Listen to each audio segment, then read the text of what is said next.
चर्चा का विषय बनाए, जिसे हम आस्था बोलते हैं, जिसे हम सम्यक दर्शन बोलते हैं, जिसे हम विश्वास बोलें। इन विषयों को थोड़ा अपन आज समझने का पुरुषार्थ करें। थोड़ी आवाज़ खोल दो। हमारी आस्था, हमारा विश्वास, हमारा सम्यक दर्शन कैसा है, थोड़ा आज उसको थोड़ा टटोल के अपन देखते हैं। क्योंकि जैन दर्शन की नींव इसी आस्था के बल पर टिकी हुई है। अगर सम्यक दर्शन नहीं है तो सब कुछ व्यर्थ है। तुम कितना ही तप करो, कितनी दीक्षा ले लो, कितना ही पूजा कर लो, कितनी जाप कर लो, कितना स्वाध्याय कर लो, सब कुछ करो, सब व्यर्थ है अगर सम्यक दर्शन नहीं है तो। क्योंकि ये कार्य तो अभव्य भी कर लेता है। ये कार्य कौन कर लेता है? अभव्य भी कर लेता है। अभव्य भी मुनि बन जाता है, अभव्य भी पूजा कर लेता है, अभव्य भगवान की भक्ति कर लेता है, लेकिन उसके अंदर वो विश्वास, वो श्रद्धा नहीं होती जो सम्यक दृष्टि के अंदर भव्य जीव के अंदर होती। मुनि बन गया, भक्त बन गया, सब कुछ कर लिया, लेकिन वो श्रद्धा नहीं उत्पन्न हुई तो उसका सब कुछ बेकार है। ऐसा सम्यक दर्शन, ऐसी आस्था, ऐसी श्रद्धा जब तक हमारे उत्पन्न न हो तो हमें भी ये सोचना पड़ेगा, हमारे आगे भी प्रश्न चिन्ह खड़ा रहेगा कि हम जो कुछ कर रहे हैं वास्तव में वो फलदायी है कि भी नहीं। क्योंकि हमारी अंदर की आस्था ही नहीं है अगर तो। और अगर आप सबसे पूछो आपकी आस्था है कि नहीं, तो है कि नहीं आपकी आस्था? है आपकी श्रद्धा? आपको विश्वास है? किस में विश्वास है? भगवान में, गुरु पे, शास्त्र पे? किस विश्वास है आपका? तीनों पे है, पक्का है। ये याद रखना, आप पक्का है कि कच्चा है। बदल मत जाना, क्योंकि थोड़ी देर बाद आप बदल जाते हो। थोड़ा श्रावक का एक ढंग है, कहते कहते बाद हम तो मजाक कर रहे थे, वो एक मिनट में कह देता है, अरे अभी तो तुम कह रहे थे कि यही महाराज, तो कहना पड़ता है। अब आप हाँ भरवा रहे से तो अब आप आपसे मना थोड़ी कर देंगे। आप प्रवचन कर रहे हो, आप पूछ रहे हो, तो अब मना थोड़ी कर देंगे नहीं आप पे विश्वास, अब कहना ही पड़ेगा। अगर है तो उसकी परीक्षा जरूर होती है, क्योंकि जो नहीं है उसकी कोई परीक्षा नहीं होती। जो है उसकी परीक्षा जरूर होगी, वो किसी रूप में हो। आपकी श्रद्धा को जरूर कोई ना कोई एक परीक्षा देके गुजरना होती है। और जब आप उस परीक्षा को देते हो तो नियम से वो आपको रिजल्ट भी देती है। क्योंकि परीक्षा दोगे तो उसका फल भी आता है कि नहीं आता है? कि परीक्षा का कोई फल नहीं आता, चाहे वो फेल के रूप में आए चाहे पास के रूप में आए, लेकिन रिजल्ट जरूर आता है। होता है ना? होती है। श्रद्धा की, अपनी आस्था की परीक्षा जरूर होती है। अगर हमारे अंदर वो आस्था है, हमारे अंदर विश्वास है, हम जिसकी दावेदारी करते हैं कि ये वस्तु मेरी है, तो उसकी परीक्षा जरूर होगी। ऐसा अवश्य हो, देखा गया। और ये तुम्हारे साथ नहीं, हमारे साथ भी होता है। ये तुम्हारे साथ ही हो ऐसा कोई नियम नहीं। साधु बन गया तो साधु को भी इसकी परीक्षा देना पड़ती है कि हाँ तुम कितनी श्रद्धा रखते, तुम्हारे अंदर भी है तो, तुम्हारी भक्ति है तो कैसी है। देखो भाई, हम लोग कैसे परीक्षा देके निकलते, कभी कभी हो जाती है हम लोग के साथ भी। हम लोग दिल्ली के अंदर थे और दिल्ली पहुंचे तो दिल्ली के अंदर एक बार हम लोगों ने, उस समय यही मई का महीना था, चल रहा था, तो आचार्य ज्ञान सागर जी महाराज का उस समय समाधि दिवस आता है। तो समाधि दिवस का प्रसंग था, तो मन में भाव आया कि उस दिन दीप अर्चना रखी जाए। भक्तांबर दीप अर्चना होती ना, जैसे आज पूज्य सुधा सागर जी महाराज के उससे निकली है पुस्तक, देखिए आपने, वो दीप अर्चना सब करते हैं रिद्धि मंत्र वाली 48 दीपकों से, तो वो रखी जाए, ऐसी भाव था। वो यमुना विहार वहाँ पे नगर है, उसमें कॉलोनी में भाव रखा कि वहाँ पे किया जाए। भाव रखा, लोगों ने उस भावों को अपना अपना मान के उस पर कार्य करना शुरू किया। और कम से कम 100-125 मांडलों से एक बहुत बड़ी जगह पे एक मैदान पे उसको करने के लिए मन बनाया, खुला मैदान। और गर्मी का मौसम तो सब बेफिक्री थी कि कुछ होगा तो होगा ही नहीं, यहाँ पे क्या है, क्या होगा गर्मी में, सो अच्छा रहेगा, खुला रहेगा, क्योंकि दीपक की भी लो से थोड़ी सी ऊर्जा निकलती है, तो उसकी गर्मी भी होती है, तो मन ऐसा बनाया। और संयोग की बात थी, देखो परीक्षा कितनी गहरी हो जाती है आपकी। उन्होंने कोई ऊपर टेंट नहीं लगाया, बिल्कुल खुला मैदान में ऐसे बिछाई और सबके अपने अपने मांडले लगा दिए, 48 दीपक रख दिए, और भगवान को लेके ठीक 3, साढ़े 3, 4 बजे का समय था। तो हमने कहा अभी गर्मी है तो अपन थोड़ा और लेट चलते हैं। तो 5 बजे करीब हमने मन बनाया कि 5 बजे चलते हैं। अब भगवान क्योंकि वहीं पे पूरा आसन बनाया कि रात में वहीं रुकना है, और भगवान को लेके चले हम लोग। वहाँ से 1.5-2 किलोमीटर है वो स्थान जहाँ पे ले जाना था, और चले, और उस स्थान पे पहुँचने ही वाले थे कि वहाँ गेट बना था ना, प्रवेश गेट होता है, उसके पहुँचने के पहले 1 मिनट पहले आंधी तूफान का शुरू हुआ। अब देखो आपकी परीक्षा की घड़ी आ गई, अब हमने समझ लिया कि अब आपकी आज परीक्षा होगी। इतना तूफान, इतनी आंधी, धूल आंखों में घुसे जा रही है, वो पालकी पकड़ने वाले खड़े हैं और भगवान को हम ले जाएंगे ऐसे, और वो गेट ऊपर गिरने को हो रहा कि अभी अगर घुसे तो अपने ऊपर ही गिरेगा ये। तो 1 मिनट थम के भैया, अगर रुको भाई, गेट गिर जाए तो पहले इसको गिर जान दो, कहीं ऐसा ना हो कि भगवान के ऊपर गिर जाए, अपने ऊपर गिर जाए। वो गेट ऐसा ऐसा ऐसा हिल रहा। अब भैया परीक्षा शुरू हो गई, दिमाग में घंटी आ गई कि अब आपकी परीक्षा अब आस्था की शुरू है। और जो मांडले बने थे सब उड़ के, कोई एक इधर इधर गिर रहा, कोई उधर गिर रहा, सब गिर रहे, थालियों में धूल धूल हो रही है। जैसे तैसे कायोसर करके अब गेट पार करा। हमने कहा अब जो होगा सो देखा। अब कितनी देर रुके, 2 मिनट हो गए, 3 मिनट हो गए, वो गेट ऐसे ऐसा करा। हमने कहा अब जो होगा सो देखा, गिरा और अंदर प्रवेश कर गए, भगवान को अंदर प्रवेश करा लिया। मंच पे बैठे, मंच पे बैठते ही देखा कि खूब जम के बादल आ गए। अब खुला मैदान, अब होगा कैसे ये कार्यक्रम। मन में बस एक ही बात, और एक ही बात कि अब परीक्षा की घड़ी है, यहां से हटना नहीं है बस इस स्थान से। उधर प्रतिष्ठाचार लोग कह रहे हैं कि महाराज अब बहुत तूफान आंधी है, फोन आ रहे हैं, इधर वृक्ष गिर रहे हैं, उधर पानी की बूंदें हल्की हल्की शुरू हो गई है। प्रतिष्ठाचार्य कह रहे हैं महाराज जी बाद में कर लेंगे, जनता देख ही रही है इस दृश्य में, तो अब जनता भी समझ रही है कि ऐसे कैसे करेंगे। सो यहाँ पे अपन भगवान को ऊपर अभी व्यवस्थित कर लेते हैं। और हमें कहा नहीं अब करना तो है, अब एग्जाम तो देना है, अब एग्जाम छोड़ के भागना ठीक नहीं। अगर नहीं आते पहले ये हो जाता, हम भगवान को नहीं लाते तो अपन कैंसिल कर देते कि भैया अब तूफान आ गया, हम भगवान को ऐसे ले जाए। जब भगवान यहाँ आ गए हैं तो अब एग्जाम देना है। अब परीक्षा में, अब परीक्षा हाल में पहुंच गए हैं तो वहां से लौटना अब ठीक नहीं है, वहां से अब लौटना नहीं।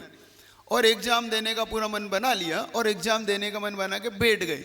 हमने कहा अब तीनों ने मन बनाया, तीनों महाराज जी कि अब तो इस कार्यक्रम को शुरू करो, तुम जो होगा। तो पंडित जी जाके महाराज आप जिद करते हो। हमने कहा वो भी तो जिद कर रहा है, वो भी तो जिद कर रहा है, वो भी तो नहीं मान रहा है। हमने उससे घोषणा तो हमारी पहले से हो गई थी, कम से कम 15 दिन पहले हमने उसको घोषणा कर दी थी कि हम विधान करेंगे। वो जिद क्यों कर रहा है गिरने की, वो तूफान क्यों ला रहा है, वो तूफान ला रहा है तो हम भी फिर भाई हमने तो पहले घोषणा, उसने घोषणा तो नहीं की थी कि हम तूफान आएंगे। अगर वो पहले घोषणा करता तो हम नहीं करते। सही कह रहे हैं, वो कह देता कि मैं उस दिन आऊंगा, तूफान आऊंगा, तो हम वास्तव में नहीं करते। लेकिन हमने करी तो उसने क्यों उसमें करी। तो हमने कहा नहीं अब तो कार्यक्रम होगा। हमने कहा तुम तो शुरू करो। अब उसने प्रतिष्ठाचार्य ने कहा ठीक है महाराज अब आप कह रहे हो सो आपकी बात मान लेते। उसने कार्यक्रम शुरू किया। धीरे धीरे इधर हल्की हल्की बूंदों का आना शुरू हो रहा है। इधर लोग अपने अपने पकड़ के बैठे हैं, वो मांडला। अब वो सब लोग 5-5, 10-10 जो परिवार सभा है सब ने पकड़ के बैठे। अब मांडला पकड़ के बैठे, कम से कम 1000 लोग की भीड़ वहां पर इकट्ठी हुई। अब वो कह रहे हैं कि अब महाराज बैठे हैं सो हम भी बैठेंगे, कोई बात नहीं। जब अपने गुरु बैठे हैं तो अब क्या पीछे हटना, सो बैठेंगे, गीले हो चाहे अच्छो। उन्होंने धीरे धीरे पेला काढ़ा शुरू किया भक्तम पर। उधर और जम के पानी और जम के उसने तूफान देना शुरू किया हवा। अब हमारा बैठा स्टेज भी हिलने लगा। वो पीछे ऐसे बनाया उन्होंने, वो पीछे जो बैनर लगाया वो अब ऐसे ऐसे कि भैया अब ये बैनर अपने पर ना गिर जाए। हमने कहा कोई बात नहीं, बैठो शांति से बैठो, बस कुछ नहीं करना है। अब भक्तांबर शुरू हुआ, एक कड़ा शुरू हुआ, दूसरा कड़ा शुरू हुआ, भाई दीप प्रज्वलना शुरू हुई। कुछ लोग के दीप बुझे जा रहे हैं, कुछ लोग दीप जलाए जा रहे हैं, हवा चले जा रही है, तूफान आए जा रहा है, लेकिन विश्वास अंदर से एक ही था कि परीक्षा है, इस परीक्षा को हटना नहीं है। और आप क्या आनंद उसका, बस उस समय का आनंद अलग था, वो आनंद अंदर से अलग महसूस हो रहा था, लेकिन घबराहट भी थी कि कोई हो ना जाए, कोई घटना ना घट जाए घटना। लेकिन बस भक्तांबर पे एक अटूट विश्वास, भक्तांबर की एक अटूट भक्ति का विश्वास कि नहीं, भगवान की भक्ति व्यर्थ नहीं जाती, इतना मन में विश्वास करके चले जा रहे। धीरे धीरे धीरे करते करते करते 48 काव्य तक पहुंच गए, पूरे 48 काव्य किए हम लोगों ने। और 48 काव्य पूरा हुआ और हल्की हल्की रात होने लगी, शानदार, क्योंकि पूरा बादल छा गए। तो हमने कहा भगवान को जैसे तैसे भैया अंदर कर लो, जल्दी से अंदर कर लो, क्योंकि अब स्टेज भी हिल रहा है, सब कुछ हिल रहा है, तूफान बिल्कुल दिए जा रहा है, बिल्कुल इतना जम के तूफान था। लेकिन आस्था की परीक्षा में फेल नहीं होना चाहिए। वो परीक्षा हमने दी, भगवान को जैसे ही हम लोग ऊपर लेके पहुंचे और स्टेज धराशायी, जब तक भगवान बैठे थे, जब तक गुरु बैठे थे, जब तक भक्तांबर हो रहा था, वो हम लोग को हिलाता रहा बिल्कुल हिलाता रहा, अंदर से भी और बाहर से भी हिलाता रहा। और जैसे ही हम लोग पहुंचे नहीं, उसने धड़ाम कर दिया। लेकिन उसके बाद जो परीक्षा देने के बाद हमने पूरे 48 काव्य पूरी करी, आप विश्वास नहीं करोगे, वो तो सिर्फ 100 मांडलों से था। उसके बाद हमने 1000 मांडलों पे भी किया, तो हमें अतिशयकारी रिजल्ट मिला। क्योंकि क्या दे दी थी हमने, एग्जाम। हम एग्जाम दे चुके थे, परीक्षा दे चुके थे, उसका रिजल्ट अब आना शुरू हुआ कि तुमने पहला, क्योंकि पहली बार किया था हमने, उससे पहले इतना बड़ा कोई प्रोग्राम नहीं था, मंदिर में एक छोटा मोटा किया तो किया। लेकिन जब उसकी एग्जाम दे दी हमने, तो उसके बाद आने वाला रिजल्ट सब हमारे पक्ष में था। फिर हमने कितने बड़े कार्यक्रम किए, विश्वास नहीं मानोगे, बड़े बड़े कार्यक्रम की, इतना सा भी विघ्न नहीं आया, इतना सा भी किसी का दुपट्टे में भी आग नहीं लगी, किसी का दीपक भी में गड़बड़ नहीं हुई। लेकिन वो दिन परीक्षा में अगर हम पीछे हट जाते ना, वो परीक्षा में अगर हम पीछे हट जाते तो जिंदगी भर विघ्न आता, जिंदगी भर भक्तांबर का फल नहीं दिखता हमें। लेकिन उसके बाद जिंदगी भर हमने जिंदगी में फल दिया। सुन रहे हो आप लोग? तो सम्यक दर्शन हमेशा आपकी श्रद्धा की परीक्षा जरूर लेगा। आपकी आस्था आप में, सम्यक दर्शन, आपको गुरु पर कितना विश्वास है, आपको भक्तांबर पे कितना विश्वास है। अब एक बात तुमसे पूछना चाहता हूं, अगर तुम होते तो क्या करते? तुम होते तो क्या करते? छोड़ देते कि करते? सच बोलो, उसमें सच बोलने में कोई बुराई नहीं। तुम छोड़ देते कि करते? छोड़ देते, छोड़ ही देते, क्योंकि अंदर से भैया जाने तो कहां चक्कर में पड़ेंगे, भक्तांबर के चक्कर में पड़ के अपनी जान कौन देगा। एक बात बहुत अच्छी महाराज कहते थे, सुधासागर जी महाराज के साथ भी हम रहे, उससे पहले भी रहे, 2-3 बार अवसर आया पूजवर के साथ रहने का। एक बहुत अच्छी चीज वो कहते थे कि कौन किसकी सेवा करेगा या कौन किसकी रक्षा करेगा, कौन किसकी रक्षा करेगा। पंच परमेष्टि हमारी रक्षा करेंगे कि हम पंच परमेष्टि की रक्षा करेंगे? अच्छा, नमोकार मंत्र में कितने लोग को विश्वास है? जरा हाथ खड़े करो। नमोकार मंत्र में कितने लोग को विश्वास है कि नमोकार मंत्र हमें बचाएगा? कितने लोग को विश्वास है? पक्का विश्वास है? देखो, अब तुम्हारी परीक्षा है, अब सावधान होकर परीक्षा देना। नमोकार मंत्र पे तुम्हें इतना विश्वास है कि नमोकार मंत्र तुम्हें बचाएगा, तुम्हारी रक्षा करेगा। लेकिन ठीक विपरीत ये है कि नमोकार मंत्र बचाता नहीं है, नमोकार मंत्र के लिए जान देना पड़ती है। सुन रहे हो?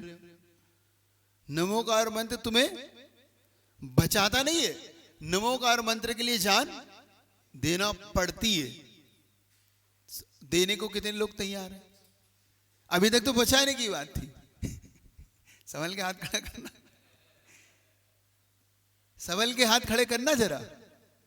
कारण उसका बता दूं, जैसे महाराज ने एग्जाम्पल अभी दिया था यहाँ पे जब अपन चेतनोदय में थे, जैसे राष्ट्रपति उन्होंने एग्जाम्पल दिया कि एक राष्ट्रपति है, राष्ट्रपति का एक अंगरक्षक है। वो अंगरक्षक जब राष्ट्रपति पे कोई आपत्ति आती है, कोई मान लो आतंकवादी आया वो राष्ट्रपति को मारना चाह रहा है, तो राष्ट्रपति उसे बचाएगा कि अंगरक्षक राष्ट्रपति को बचाएगा? सवाल के राष्ट्रपति उस अंगरक्षक को बचाएगा कि अंगरक्षक राष्ट्रपति को बचाएगा? अंगरक्षक राष्ट्रपति की रक्षा करेगा। तो तुम सब तो राष्ट्रपति हो और नमोकान तुम्हारा, जल्दी बोलो। अभी तुमने बोला कि नमोकार मंत्र हमें बचाएगा, तो नमोकार मंत्र तुम्हारा क्या हो गया? अब राष्ट्रपति, अच्छा राष्ट्रपति बड़ा है कि अंगरक्षक बड़ा है? थोड़ी आवाज खोलो ना भैया। राष्ट्रपति बड़ा है, अंगरक्षक छोटा है, तो नमोकार मंत्र बड़ा है कि तुम बड़े हो? बात समझ में आ रही है? नमोकार मंत्र बड़ा है कि तुम बड़े हो? तो नमोकार मंत्र तो राष्ट्रपति हुआ, अब तुम क्या हुए? तो अब बताओ जल्दी कौन किसको बचाएगा?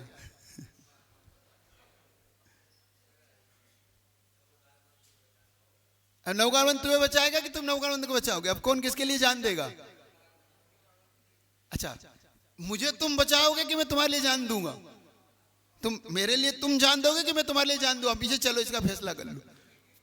है मेरा प्रश्न समझ में नहीं आ रहा लगता। कौन किसको बचाएगा? कौन किसके लिए जान देगा? आप दोगे ना, तो ठीक बोलो ना, हम देंगे महाराज। तो नमोकार मंत्र के लिए अब हमें जान देना पड़ेगी कि वो हमें बचाएगा? तय कर लो पहले कौन किसको बचाएगा। तो नमोकार बचाता है कि उसके लिए जान देना पड़ती है? जान देना पड़ती है। पहले ये तय करो, ये विश्वास लाओ, ये श्रद्धा लाओ अंदर से। अभी हमारी श्रद्धा ही उल्टी है, हमारा विश्वास ही उल्टा है कि नमोकार मंत्र हमें बचाएगा।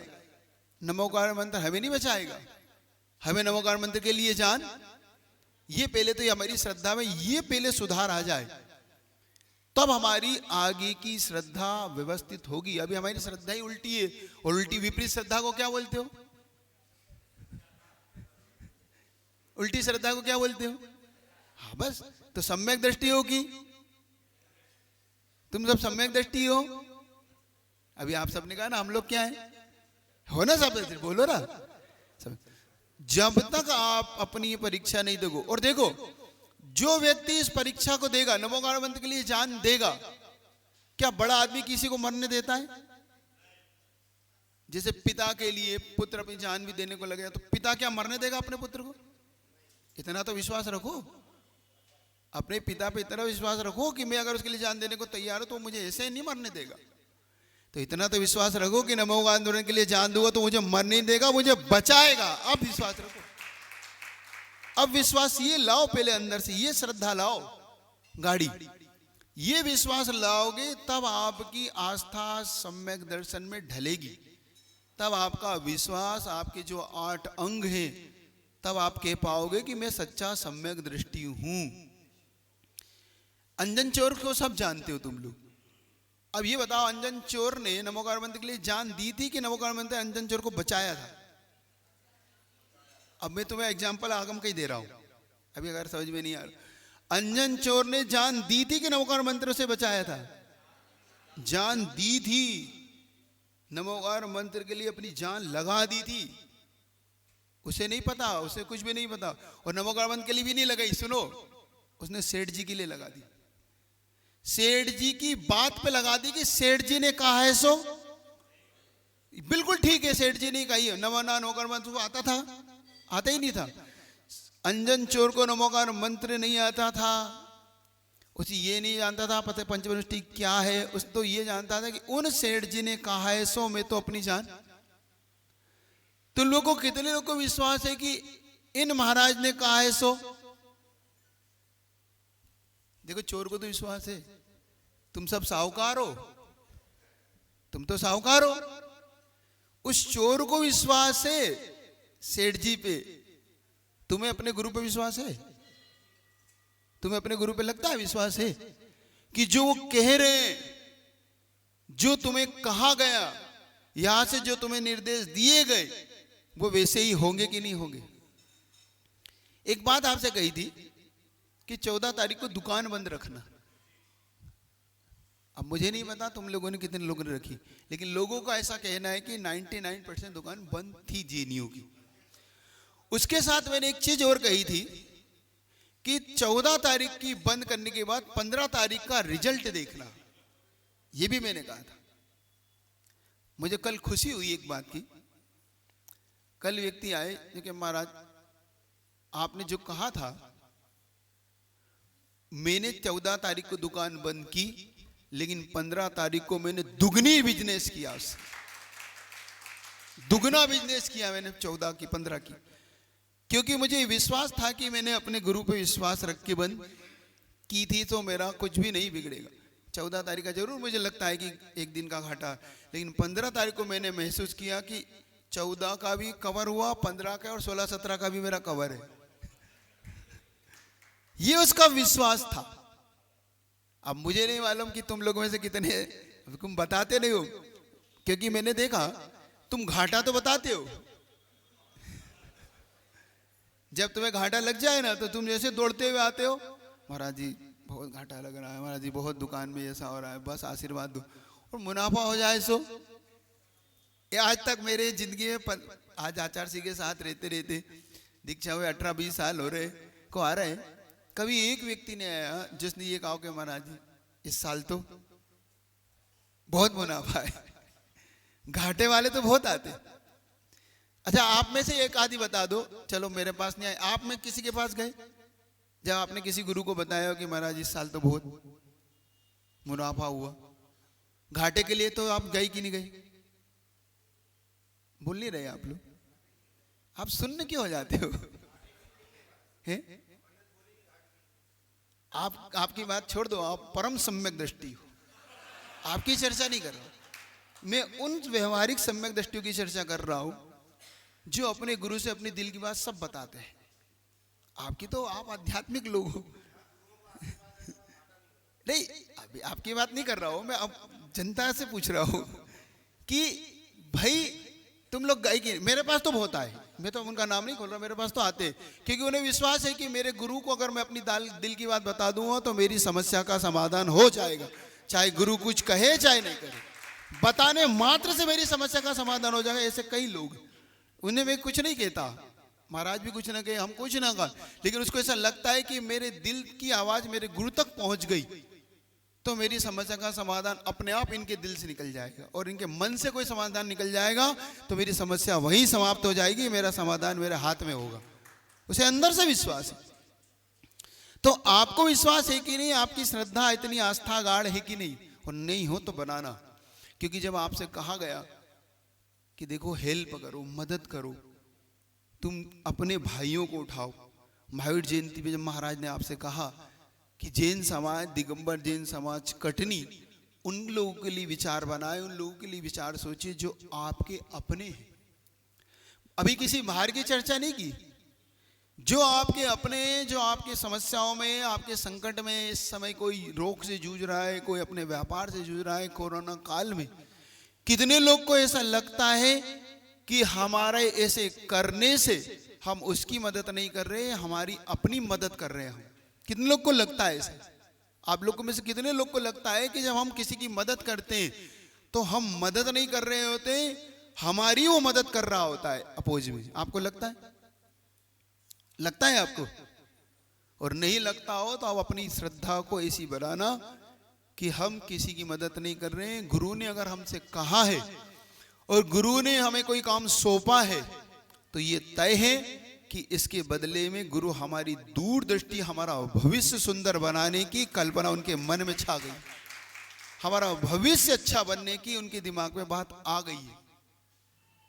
छोटा सा एग्जाम्पल देके अपनी बात करूंगा पूरी, ताकि महाराज को माइक सौंपूंगा, आप उस एग्जाम्पल से जुड़ना कि परीक्षा जरूर होती है, अपनी आस्था, अपनी श्रद्धा की परीक्षा जरूर देना, और जब कोई गुरु अपनी बात कह दे तो उस पे बिल्कुल दृढ़ रहना, अपनी दृढ़ता को कमजोर मत होने देना।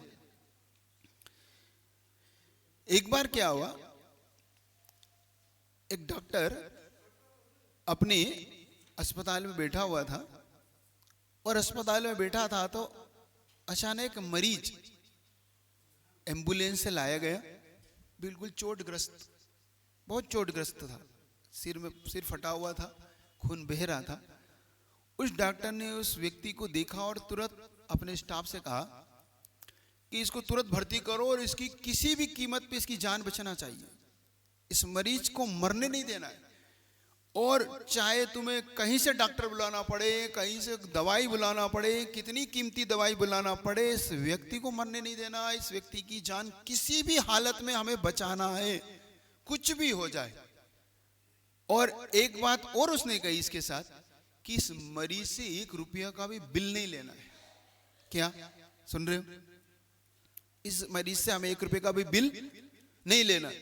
और स्टाफ जब इतना जबरदस्त उस डॉक्टर का आदेश था तो स्टाफ को तो करना ही था। स्टाफ ने अपनी पूरी जान झोंक दी उसके लिए, दिन रात लगा दिया। ऑपरेशन हुआ, बाहर से डॉक्टर बुलाए गए, सारी दवाइयाँ बुलाई गई और उसको बचा लिया गया। वो आईसीयू में भर्ती था। कुछ दिन बाद आईसीयू से बाहर आया तो चलने फिरने लायक तो नहीं, तो उसको चेयर पे लाया गया। अब धीरे धीरे वो थोड़ा स्वस्थ होने लगा और स्वस्थ होने लगा।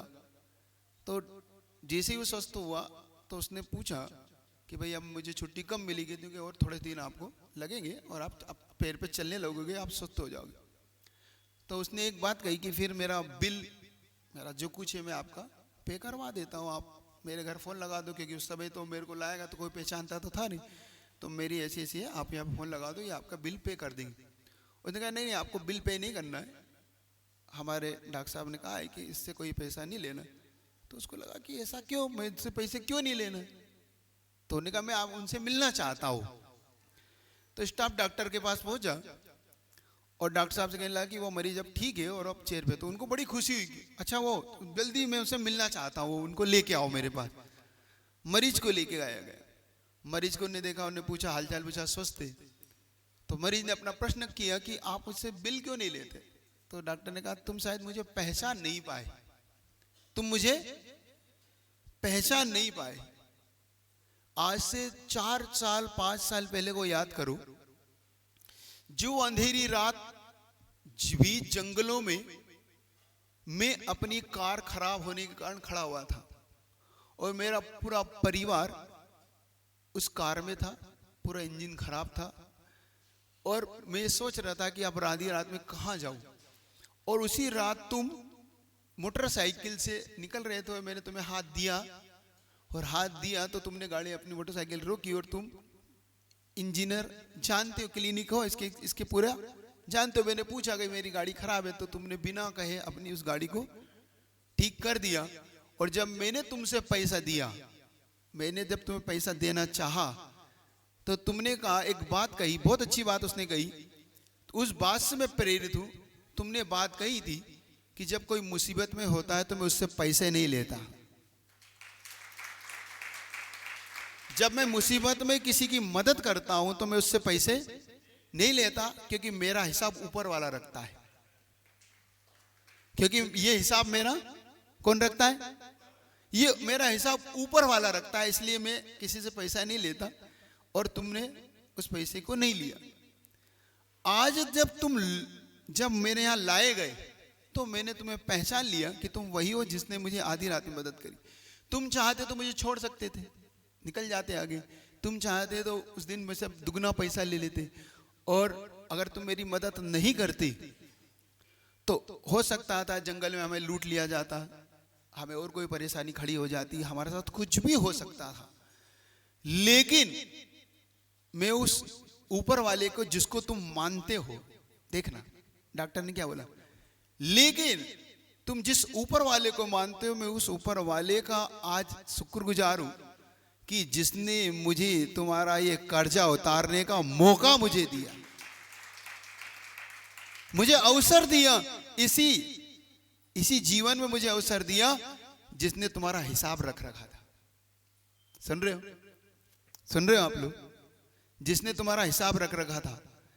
उसने मुझे आज मदद करने का मौका दिया और मुझे आज प्रसन्नता है कि तुम्हारी जान बच गई और मैं तुमसे आज पैसा नहीं लूं क्योंकि मैंने मुसीबत में आज तुम्हारी मदद कर दी। सुन रहे हो आप लोग? आपका हिसाब कौन रख रहा है? गुरु के कहे मदद करते हो कटनी वालों, तो ये मत समझना कि तुम किसी की मदद कर रहे हो, क्योंकि तुम्हारा हिसाब कौन रख रहा है? तुम ऊपर वाले को नहीं मानते हो तो कर्म को तो मानते हो, कर्म को तो मानते हो। कर्म तुम्हारा अपना हिसाब रखे हुए। अगर तुम आज किसी की मुसीबत में मदद कर रहे हो तो ये जान रखना कर्म तुम्हें कल वो रिटर्न देगा, वो रिटर्न देगा जब तुम भारी मुसीबत में होगे। तुम किसी व्यक्ति को इस समय मदद कर रहे हो, महाराज ने किसी व्यक्ति का नाम भी लिया कि वो समय पीड़ा में, उनके भर्ती है, रोगी है, तो हम अपनी अगर समाज की मदद नहीं कर पा रहे तो हमारा फिर बड़ा आदमी होना, हमारा पैसे वाला होना, हमारा सब व्यर्थ है, हमारा सब कुछ व्यर्थ है अगर हम अपनी इस धन का उपयोग नहीं कर रहे, अगर हम अपनी मिली हुई वस्तु का उपयोग नहीं कर रहे। क्योंकि जिन्हें नहीं मिली है उन्हें क्यों नहीं मिली, आपको बताया था 13 तारीख को। उन लोगों को इसलिए नहीं मिली कि इनको जब मिली थी तो उसका सदुपयोग नहीं किया, उन्होंने सिर्फ अपने निजी स्वार्थ के लिए खर्च किया, अपने पंचेंद्रिय के विषयों के लिए, अपने पापों के लिए, सबके लिए खर्च किया। लेकिन जब किसी की मदद की बात आती है तो जैन समाज का जब हाल देखता हूं तो मुझे बड़ी पीड़ा होती है। देखना तुम अपने इज्जत के लिए, अपनी दिखावे के लिए, अपने प्रदर्शन के लिए हम बहुत कुछ खर्च करते हैं, बहुत कुछ। बड़ी सी बड़ी गाड़ी लाना हो, घर में हो तो हम वो भी लाएंगे क्योंकि हमारी किसका सवाल है, अब दिखावे का। हमारे घर में शादी हो सो बोलो ना, हाथ में क्या बात है, सब कुछ करेंगे। को बचाने के लिए हम 2 लाख, 10 लाख, 5 लाख खर्च कर सकते हैं अगर हमारी उससे पड़ोसी से अच्छी शादी होना चाहिए। उसकी यहाँ पे हुई है सो मेरे यहाँ भी अच्छी होना चाहिए। तो बैंड वाले के देने के पास हमारे पास सब कुछ है। अगर हम फटाके फोड़ते हैं तो उस दिन हमारे यहाँ लाख रुपए के फटाके, 2-5 लाख के फटाके भी फूट सकते हैं। अब जिनके यहाँ नहीं फूटते उनकी चर्चा नहीं कर रहा हूँ। मैंने ऐसे व्यक्ति भी देखे हैं, इतने बड़े व्यक्ति भी देखे हैं जिन्होंने 3-3 करोड़ के फटाके फोड़ने की तैयारी की अपने यहाँ शादी में। कितने करोड़ के? अब वो कहाँ के ये मत पूछो, वो व्यक्ति दिल्ली की नहीं, राजस्थान की। ऐसे भी जिनकी पत्रिका मात्र 1 घंटे की शादी की पत्रिका 5,000 रुपए की छपती है, थालियां 3-3, 4-4 हजार रुपए की होती है और जिसमें कुछ नहीं खाता हो ऐसा उठा के आ जाता है और वो थाली गिनती में आ जाता है। लेकिन जब मदद की बात आती है, जब किसी की हेल्प की बात आती है, किसी के लिए अच्छा करने की बात आती है तो आदमी कितने लिखाता? अब बताओ, 5100 रुपए, 2100 रुपए लिख लो, 500 लिख लो। अब इतना बड़ा आदमी तुम शादी में इतना खर्च कर सकते हो? तो क्योंकि वहां पे कोई दिखावा नहीं है ना, प्रदर्शन नहीं है। हमें यह समझना होगा, आपको मना नहीं कर रहा हूं, खूब करो शादी भी, शादी की कोई आपको मना नहीं, आप खूब अच्छी करो। लेकिन हमें पहले यह सोचना होगा कि अगर इसमें से अगर थोड़ी मदद मेरे अपने वालों को चली जाती है, अपने जो समाज के इस समय उस परिस्थिति से जूझ रहे, क्योंकि परिस्थितियां किसी की भी एक जैसी नहीं होती है, ये बात लिख के रखना, ये बिल्कुल लिख के रखना, क्योंकि परिस्थितियां हमेशा बदलती रहती है। ये एक चक्र है जो चक्र घूम के आप तक आता है। कभी आप ऊपर होते हैं, कभी आप नीचे होते हैं, कभी आप राजा होते हैं, कभी आप रंक होते हैं, कभी आप अच्छी परिस्थितियों में होते हैं, कभी आप बुरी परिस्थितियों में होते हैं। कुछ लोग ऐसे भी होते हैं, वो कहते हैं महाराज हमने वो दिन भी देखे हैं जब हमने एक समय का भोजन भी मुश्किल से किया और आज हमारे पास कोई कमी नहीं।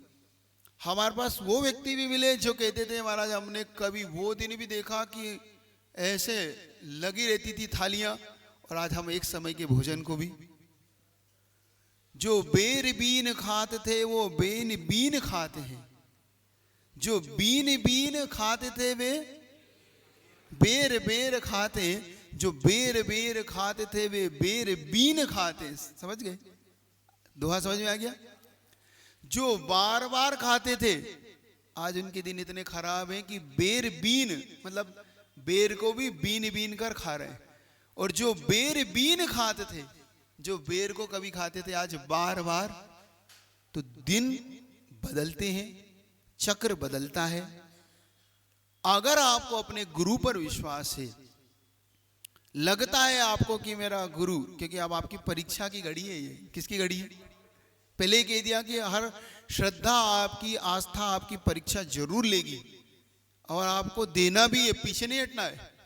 क्योंकि एक बार रिजल्ट आ जाता है और अच्छा रिजल्ट आ जाए, मान लो तुम टॉपर हो जाओ, तो कंपनी तुम्हें बुलाती है, तुम्हें कंपनी के पास नहीं जाना पड़ता।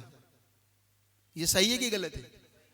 अगर आप टॉपर हो जाओ, ऑल इंडिया टॉपर है, तो कंपनी आपको बुलाती है, आपको कंपनी के पास नहीं जाना पड़ता। तो आप ऐसी पुण्य की कंपनी में हो, ऐसी सम्यक दर्शन की कंपनी आपके पास है कि अगर एक बार भी आपने इस परीक्षा की घड़ी को दे दिया तो ये तय मानना हर जीवन में ये कंपनी आपको बुलाएगी, आपको इसके पास नहीं जाना पड़ेगा। ये पुण्य को बढ़ाना सीखो। आज इतना ही रख रहा हूं कि कम से कम आप लोग, अगर यहाँ से कहा गया हो आपके लिए, आपको लगता हो कि नहीं मेरे गुरु ने कहा है मुझे मदद करना चाहिए, तो ये मदद आप अपने लिए नहीं करेंगे।